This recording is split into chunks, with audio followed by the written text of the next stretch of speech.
racialized environment. Within Westerly Public Schools, we have of late seen a proliferation of pornographic, non-age appropriate books finding their way into our school libraries as the hypersexualization of our kids spins out of control.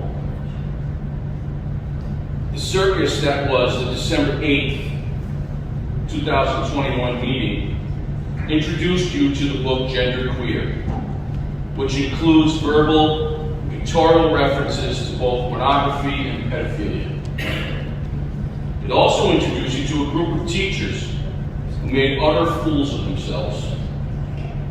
After explaining to one of them in the last meeting that I was exercising my First Amendment rights that evening, she said she was too. But someone as educated as this teacher should know that one does not exercise one's First Amendment rights by trampling on the First Amendment rights of someone else. It's a shame that our many good teachers are lumped in with this embarrassing crew. Next, it was Fun Home, where Dad had sexual relations with his male students and with the family's male babysitter. More pedophilic grooming. Now we see another book called Beyond Magenta, which recounts a 6-year-old boy performing oral sex on his male friends. A quick excerpt. From 6 up, I used to kiss other guys in my neighborhood, make out with them, and perform oral sex on them. I liked it. I used to love oral, and I touched their you-know-whats. We were really young, but that's what we did. 6 years old. I ask yet again, what educational purpose is served by having this garbage in a taxpayer-funded school library? These books are readily available throughout the Ocean State Public Library system. I've read them. That's where I got them. They're available. They're available online for any parent who wants their child to read one of these books. Although I have no idea what parent would want their kid to read these books. We are not banning books. This weak excuse has been leveled upon me by those who believe, for whatever reason, that pedophilia and pornography are valuable educational tools. We demand that pornography and pedophilia be removed from our school libraries. Madam Chair, I have some documents to share with the school committee and the superintendent.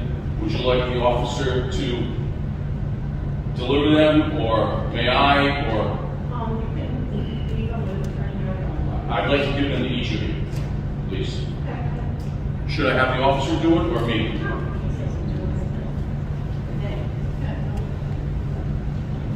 Who's the story?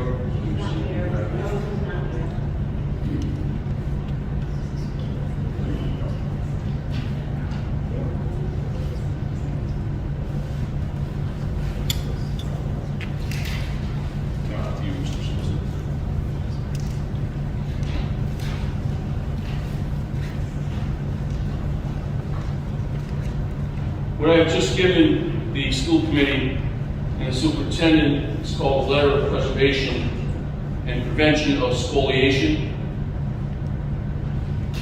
And I will read it as follows. This letter is to notify you of potential litigation and/or criminal charges to be initiated against the above-named individuals arising out of their refusal to remove pornographical reading materials, as defined in the general laws of the state of Rhode Island, 1956, as amended 11/31/10, entitled Criminal Offenses, Obscene, Objectionable Publications and Shows, and as defined in 18 U.S. Code 1466A, entitled Obscene Visual Presentations of the Sexual Abuse of Children.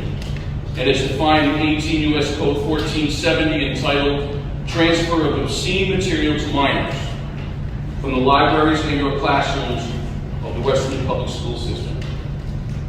Further, this letter is to notify you that pursuant to Rhode Island General Rules of Criminal Procedure and Rhode Island Rules of Civil Procedure, all parties to whom this letter is addressed have a duty to preserve all records and evidence which could be relevant to the potential litigation of criminal charges to be initiated by one Robert J. Chiaradio Jr.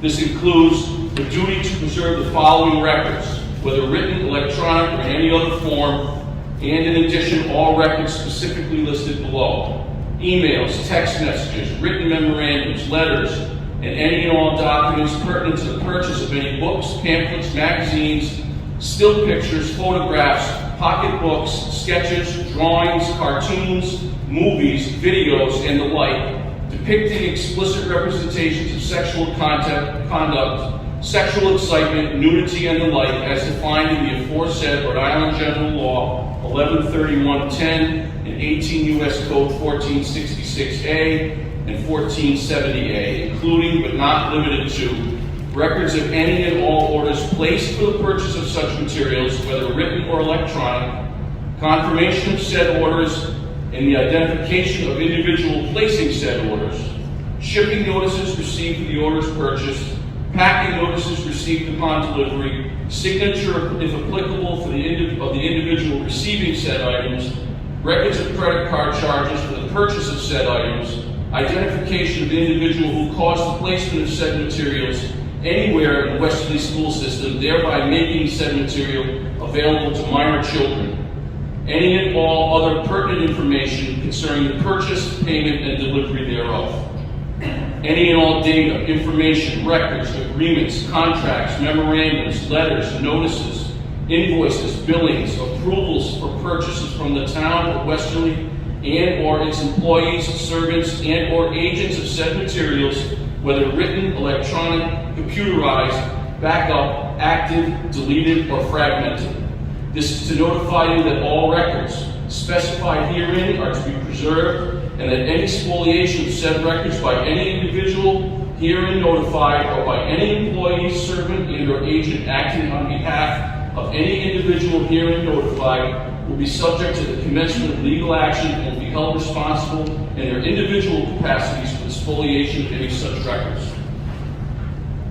This notification is made with confidence that you have already taken steps to preserve this data, as it is your obligation to preserve all relevant evidence in criminal and civil proceedings. Thus, no procedure should have been implemented to alter, destroy, destruct, delete, or fragment any of the requested data or any other pertinent data, whether written or electronic, which may or may not be specifically described herein, but which is considered by all reasonable persons to be pertinent and relevant evidence.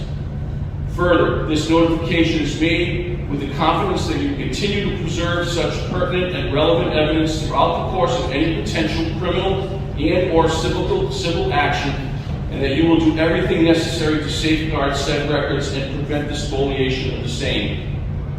Sincerely, Robert J. Chiaradio Jr. I say to you all again, we are not going away. We will never stop fighting for our kids, our good teachers in this country. Let's hope we come to the right decision. Thank you.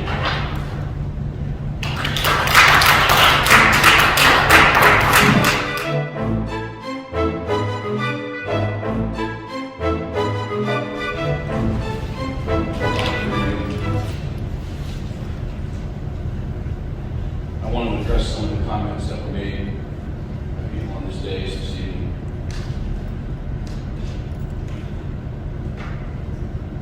I never spoke against any that was transgender, ever. For you or anybody else on that day is to insinuate that or say it outright is wrong. Shame on you.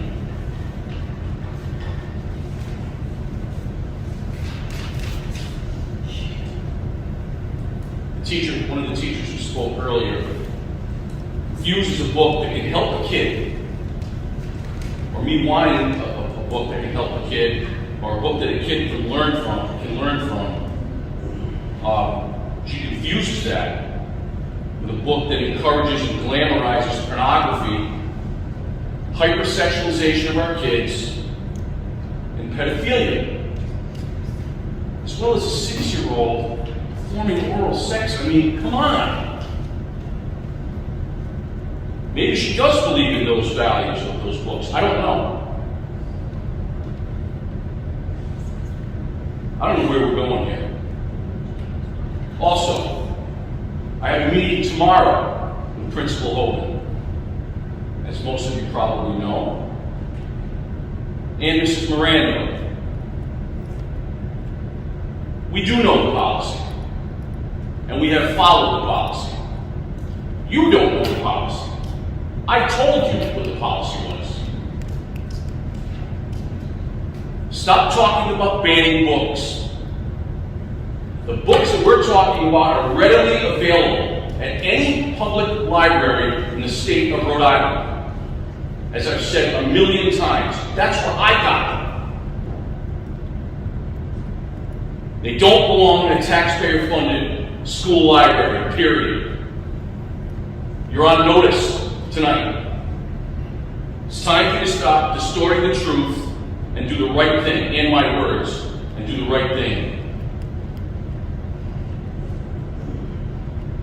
With respect to Mr. Garso's response to last week's, 2 weeks ago, the data that I presented, what he neglected to mention is that the data includes SAT data as well.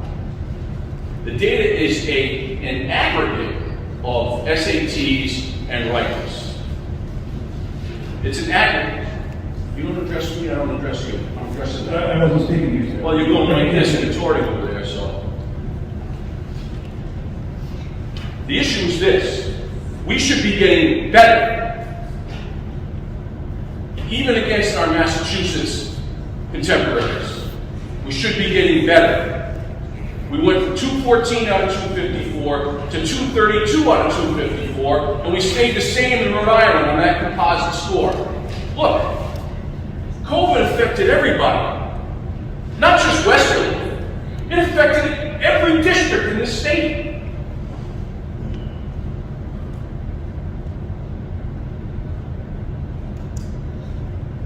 And I never criticized the teachers, as Dr. Garso said that I had last week for this failure. I criticized him. I blame him and the leadership of this school committee and Alicia Story. I don't blame the teachers. As I said, 99% of them are excellent. I've said that over and over and over. Stop distorting my words.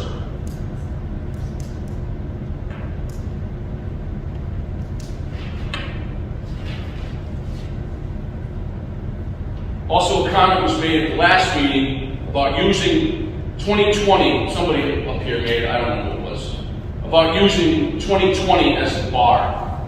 You can't do that. The bar is too low. We have to benchmark against, if you're going to benchmark against 2019, not 2020. You can't do that.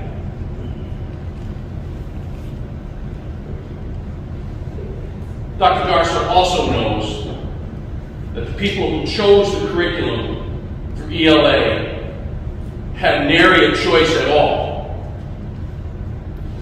in selection of that. We know what came down from Providence. We know what came down from Providence.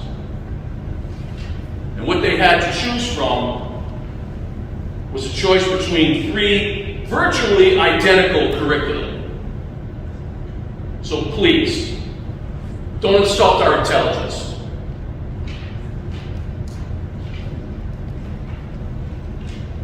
That is all.